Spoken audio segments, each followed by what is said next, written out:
Hi there, it's Robert with budbells.com. Today we worked on squatting. We worked on prying squats, depth squats, and breathing ladders while squatting.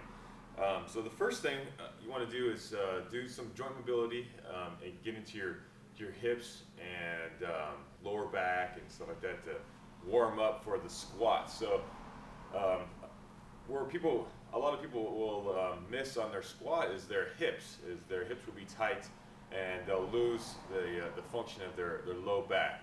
Actually, it's called a butt wink. They'll wink their butt and lose the curve in their lumbar spine. So what you want to do is really get into the hip creases, and one way to do that is swings to a prying squat. So I'm going to show you the swings. Just 10 swings. This is after you've already warmed up, done some sort of dynamic stretching, some joint mobility. 10 swings, and then you're going to grab the bell in the goblet squat fashion and pull yourself down into the squat. And this is more of a stretch, so you're going to go deeper than your normal squat, but you're going to keep that lumbar curve in your spine as you come down. I'm pulling back with my hips, keeping my chest nice and high, pulling my chest and shoulders, my chest up, shoulders back.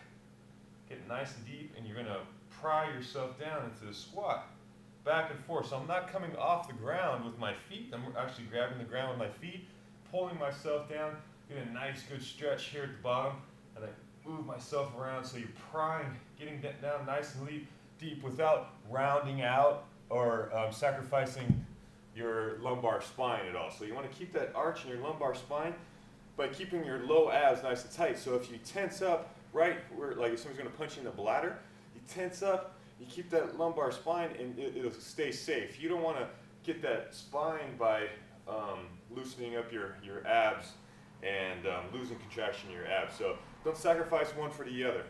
Get them both. All right, so you do 10 swings, one prying squat. We did that 5 times.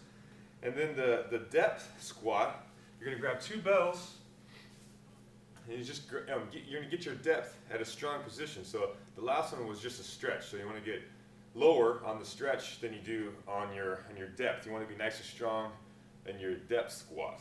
At the bottom, you want to be able to come up from your squat. So it's 2 bells here, and I'm going to work on my depth, which is right about elbows inside of your knees. So this is a good depth for me. If yours is a little higher, you want to stay nice and strong. It's all right.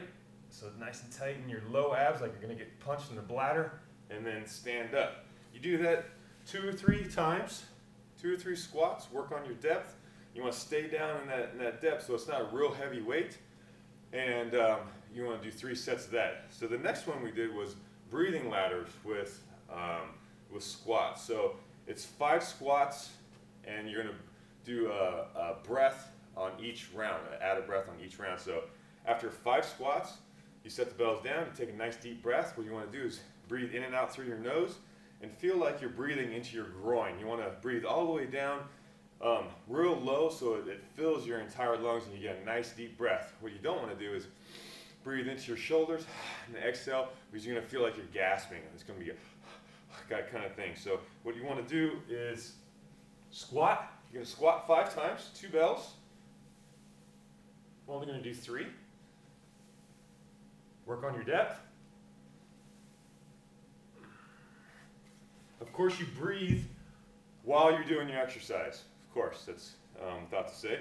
And then you're going to take 1 deep breath.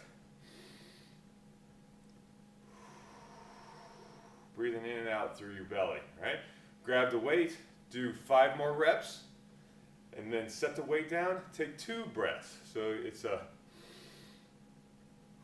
real deep, down, way down into your groin. As you get going with this, you're going to be able to breathe deeper and deeper as you're going to feel like you're not getting enough air. So you're going to ladder up to 5. Once you get to 5, you're going to ladder 5 back down to 1. All right, so it's 1 to 5, 5 to 1, always with 5 squats in between. The next one we did was just a little smoker at the end. It used to be called the RKC minimum, which it was body weight movements and swings, each of them for a minute. You do that for 12 minutes, 6 rounds of each. But this time we did some overhead swings, which was a little more brutal. So it's overhead swings for a minute and then a body weight movement. So you can do push-ups, burpees, sit-ups, jumping jacks, mountain climbers, whatever you want that minute, deck squats, whatever you want during the body weight minute. So the overhead swings should be nice and loose in the hips.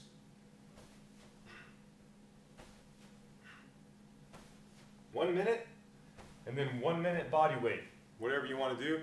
Back-to-back running clock, keep on moving for 12 minutes, and then that's it. Enjoy the workout. Have a great day.